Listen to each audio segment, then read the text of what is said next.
Hello, and today we're doing an FPL preview for game week number 17. I'm going to go through my lineup for this week, the two transfers that I will be making, and therefore it will be a -4 hit. That's right, we're starting off 2021 with a hit. I know it's not ideal, but it has to be done because I'm starting off my really big transfers, the key decisions in ahead of this game week 19 and game week 18. And basically, I'll let you know what I'm doing game week 18 and game week 19 when we come round to them. But these transfers are going to be very much looking ahead to that double game week. So let's work out what we're going to do. But basically, first of all, we're going to start with our selection. Now, as you can see here, I have Alex McCarthy in goal. He's got a very tough game, it's got to be said, against Liverpool. But at the end of the day, I'm not too worried about it because we've seen already this season, McCarthy gets points against some of the big teams. He gets those save points and, you know, he's been pretty consistent. And you love to see the bonus points in that West Ham game. That was so good. So hopefully he can carry that on. But, you know, when he's played previous big teams this season against the likes of, you know, I think he played Man United and he got two, but he could have easily got more points on that game. And he's played against, like, for example, Chelsea and got one. Well, all right, not ideal, but it's not the end of the world. Like, he can get save points, so I'm not too bothered about this game. Obviously, Liverpool could easily score in that, but at the same time, if there is a Liverpool player that does score, I'd like it to be Mohamed Salah. But basically, yeah, McCarthy is still a cracking player. And I do think that he's, you know, got potential to get points. So we'll see what we can get in this Liverpool game, but I'm not too worried about the goalkeeper. And then we have the back three. And the back three this week, we're going to start off with Aaron Cresswell. Now, Aaron Cresswell is just an absolute baller. Lovely little clean sheet against Southampton, which coincided with the clean sheet for Alex McCarthy. But Cresswell is just so attacking, and he gets lovely balls in, lovely whipped crosses, and obviously got the assist in that game against Brighton. And now he's got a very nice fixture against Everton, which you could say is a bit hard, but you've seen Everton actually struggle quite a bit against the teams that they would be expected to beat, the likes of Leeds United this season. So I think this might be a nice game for Cresswell, and I've got a fancy feeling that he's going to grab himself a goal here, but let's see how it goes. Then we have James Justin. Now, he was actually a man that I was supposed to get rid of like weeks ago, but it's just never really happened. And I'm actually glad I didn't transfer him out because I thought that he'd get rotated by now. But actually, Castagne's been not playing all the time. Like we saw against Crystal Palace that Luke Thomas got a game, which was a bit of a surprise, but, you know, it is what it is. And you thought, well, surely, you know, Ricardo Pereira was supposed to get back for that Boxing Day game against Man United, and he didn't. And James Justin's been playing consistently, so I don't see why that's suddenly going to change. I mean, a game against Newcastle, you could argue, is quite a good one for Leicester, so maybe you could see a rest for James Justin, but I think it's worth taking the risk with Justin because his point ceiling is just so good, and he's just been so consistent this season. So yeah, there's a good chance, if he does play, of course, of a clean sheet in that game, and definitely also an attacking return. So yeah, obviously it's one that I'm going to monitor, and if, say, Ricardo Pereira comes back in for that Leicester game and we start seeing Justin to not really get a look in, then obviously we might have to think about selling him in game week 19. But for now, I see no reason to get rid of him. And then Stuart Dallas, what an absolute god. Now, he's got a game against Tottenham, which is probably a very tough one, and a bit like the Man United game, he could easily score at least 4 or 5 goals. But the thing with Stuart Dallas is he can help you out so much because he gets attacking returns. He's so far up that pitch, and we saw in the game that they absolutely demolished West Brom that he actually is just a tank. Like he keeps on running and keeps on making those overlapping runs for the fullback to deal with, and that means he'll get in behind, he'll get crosses in, and he just never stops. He's so fast, and he's so good because he can just keep on going. He's got the stamina to carry on. So he's an absolute legend of this team. since I had him. I think I first got him in the game between was it Aston Villa and no, I'm sure it was. Maybe it was the maybe I can't remember, to be honest, but I can't be bothered to look back. It might have been the like game week 3 or game week 4, but basically I did bring this guy in very early doors. I think it was probably the Sheffield game, or maybe the Fulham game after he got an assist against Liverpool. But he's still such a legend, and yes, it will be tough to not concede against Spurs, but you know, as I said, I think he can cancel out, and we saw against Man United, like he was on -1 points. He gets an absolute screamer of a goal and gets 5 points anyway. So, yeah, I'm not too worried about that. Obviously, with Justin, you've got a nice fixture there. With Cresswell, you've got an average fixture against Everton. And with Dallas is a tough one. But let's see how our midfield is shaping up for this week. And first of all, we had Jarrod Bowen. Now, Jarrod Bowen has been a bit of a disappointment, it's got to be said, basically. I brought him in over the festive period because I thought this guy is going to absolutely bang. He's a great player that, you know, is pretty much nailed on. But it's not been that case, and it's been really, really frustrating. If you look at his fixtures, like, I brought him in for that game, game week number 13 against Crystal Palace. Just so happened that game he didn't play full 90, but before that, he was playing consistently and he was scoring goals against Aston Villa, getting an assist against Villa, getting a goal against Leicester, 2 against Wolves. And I thought this is a guy you will really want to have, especially with that double game week against Burnley and West Brom coming up. But now I've started to see him getting rotated out the side, and it's really, really frustrating. Didn't start the Southampton game, only came on, or at least came off after half time against Brighton. So, yeah, his goals have dried up, and it's a worrying thing to see. But he does, of course, have that double game week. So whether I hold him, or maybe I just get another West Ham midfielder who is actually more nailed on and will still get the same lovely double fixture, maybe that's what we do. But, yeah, he's an interesting one, and he's one that I will definitely be looking at this week. Then we also have Bruno Fernandes, and what an absolute legend he is. He's just so consistent, brought him in back into my team, and to be honest, I didn't really like the transfer when I did it all the way back in game week 14 to bring in Mohamed Salah. Obviously, it was a great transfer to get out Fernandes at that time, I thought. But then, of course, he outscored him. But like it was the only way I could have got Salah in at that point. So I was fine with doing that transfer. But you kind of felt you wanted Fernandes back at some point. So to be able to have Salah and Fernandes is really, really nice. And yeah, as I said, Fernandes just doesn't blank often. Another assist against Wolves, and he just looks really, really good. And he's now got a fixture against Aston Villa, which I think will be a very interesting one. It could be a thrilling game, that one.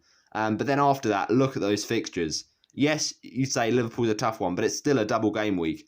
And then he's got Sheffield United, Arsenal, who are a leaky team. Southampton can be up and down.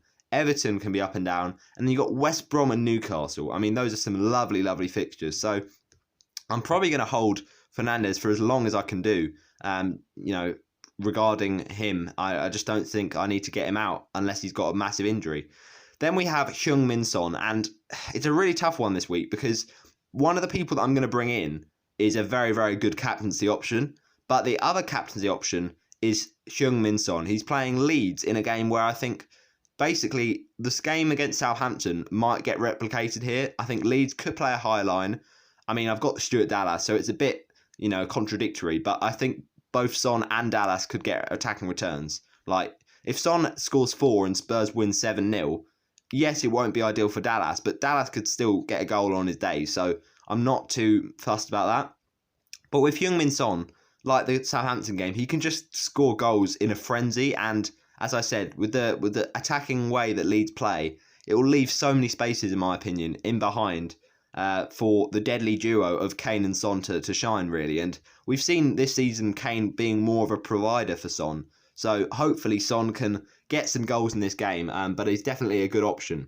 Then we have Mohamed Salah facing Southampton. And it's not the best of fixtures, but at the end of the day, Salah can score any week. He's that kind of player. He's a deluxe fantasy edition, and he's probably going to be either vice-captain or maybe not vice-captain, depending on the transfers that I make. But, Salah does sometimes score against Southampton. I always remember, I think it was the 18-19 season, the season that Liverpool didn't quite win the league. And basically, he went there and scored an absolute stormer on the break, and the shirt came off. Basically, it was a massive win for Liverpool. And I think Henderson scored on that day as well. So he's got previous against the Saints, and he also curled in an absolute beauty in the 17-18 fixture at Anfield, past Fraser Forster. But of course, Salah is Salah, so we're not really thinking he's going to blank this week. Hopefully not, but let's find out. And then we have Jack Grealish. Now, a lot of people will be selling Jack Grealish at this point. I mean, Villa's fixtures haven't been that good, but as we saw against Chelsea with that really good point, Villa can really get mixed up and get amongst it with the other top 6 teams. So I wouldn't count Grealish out of this game. And, they don't really fear anyone this season. They've beaten Liverpool and Arsenal. And, Man United's home form is not amazing. They got the Wolves win just about, but it was not, easy going. So Man United could easily show some cracks here, and Grealish will hope to expose those. And obviously, with Jack Grealish, he, of course, scored that stunner at Man United last season. And I think he'll fancy his chances of adding to his tally against the Red Devils. And obviously, it's a team that he was rumoured to go to. So in that respect, he's got a bit of a motive to show them what they're missing. But yeah, it's an interesting one. And I might have to just keep him for this week and then think about moving him on. But we'll find out what we do. And then our front two, Dominic Calvert-Lewin, who's facing a West Ham team that can be up and down, but we saw against Southampton very, very good defensive work. And obviously, Calvert-Lewin's got a rest. That's what we've got to consider because of the Man City game getting postponed. So, I don't know. It's a tough one with Calvert-Lewin. And then we've got Patrick Bamford. Patrick Bamford is an absolute legend. He's not leaving my team because he's got that lovely double game week and another double of assists against West Brom, which was really, really nice to see. So yeah, he's definitely staying in. So that is my lineup locked in. In terms of transfers, though, we will get into that now. So my bench, just quickly, I've got Matt Macey, of course. I'm actually going to bench Che Adams this week, and you might think that's a tough call and a bold move, but at the end of the day, Adams and Southampton haven't looked that good going forward, and that's why I think that maybe Salah will be the shining attacker in that game and not Che Adams. And Che Adams, I brought him in last week. He didn't exactly do anything, but I can easily bench him for this game. And say, I don't know, the Tottenham game got postponed because there's rumours that the Fulham game was going to get postponed, and whether or not it does or not, we'll find out. But really, the point is, we could have our super sub ready to come in if he does well against Liverpool. And obviously, he got an unfortunate injury against West Ham. At the same time, Craig Dawson, good display. He's ex-Watford lad. I still, appreciate he's a good player and he put in a bit of a shift. But he did absolutely take out Adams. Very unfortunate. I'm sure it was accidental, but, whether that was a concussion thing for Adams and that's why he had to go off on 60 minutes, I don't know. So there's a little bit of doubt behind that. So that's part of the thinking why I'm benching him, but also he's got a really tough fixture against Liverpool, so the chances he scores are probably quite low. And then our second substitute this week is a man that I don't usually like to substitute, but it is actually going to be Kurt Zouma. And the reason for this is that, first of all, a game against Man City is probably one of the toughest fixtures that Chelsea could have got anyway, but also there's a lot of doubt that this game will even go ahead, with Manchester City having a rise in cases of COVID-19.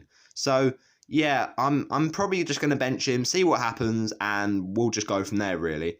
And then, of course, Jimmy Dunn, what an absolute legend. He's just a meme now, and he's going to be, of course, on the bench because he just doesn't get any minutes. But let's talk about some transfers for this week, and they are some pretty juicy transfers, it's got to be said. So I'm going to be taking a -4 hit. As I said, not ideal stuff, but the transfers we're making, I've not been happy with Jared Bowen, so he's going to go. And who am I going to bring in? Well, I said I'm going to bring in another West Ham midfielder to get those lovely fixtures. And Souček is a man that you just can't ignore. He's just so good. And people bench him every week. But the thing is, I'm definitely not going to be benching him game week 19 when he's got Burnley and West Brom in 1 week. So I think he's a really good attacking threat. And against Everton, the chances of Bowen scoring are probably not too far off what Souček could do. So, with Bowen, you're unsure he's going to play at this point in time. With Souček, he's going to play. So there's not much difference in it. And I want Souček for that double game week. So it just makes sense, and it also saves a bit of money. So I now have 2.7 in the bank to make my second transfer. And my second transfer is, people, a very interesting one. It's Dominic Calvert-Lewin out. Now, before he goes, I just want to wish him a very, very happy new year and tell him that, well done, son. You have been in my team since that Brighton game, all the way back in game week number 4. He's absolutely done brilliantly stuff for my team. He's been of great service, but it's time to go. It's time to go, as Claude from Arsenal Fan TV would say. He's a great player. I've got the best out of him, but it's time to move on because, unfortunately, DCL does not have a double game week. But who does have a double game week? Well, we've got 10.3 in the bank, and that means only one thing. Jamie Vardy. That's right. I'm so excited for this transfer because he's got a lovely fixture game week 17 against Newcastle United, and then, of course, a double game week. So it's just got to be done, really. So those are the transfers that I will make, which leaves me with 0.1 in the bank. And you could say taking a -4 hit game week 17 is not ideal, but to be fair, I'll probably take an even bigger hit in game week 19 because that's when I want all the double game week players. So yeah, it's a very, very nice team, and I like the look of this. So this is what my team is going to look like, and yeah, simple as that, really. Let's see if that Southampton game, gets any joy for Che Adams, but I don't think it will. And also, let's find out whether that Chelsea-Man City game will get postponed. But thanks for watching this FPL preview of game week number 17. Hopefully those transfers pay off, and by now, of course, I would have been selected for the FPL Cup. Let's see who we play. But thanks for watching this video, and I shall see you in the next one. Bye-bye.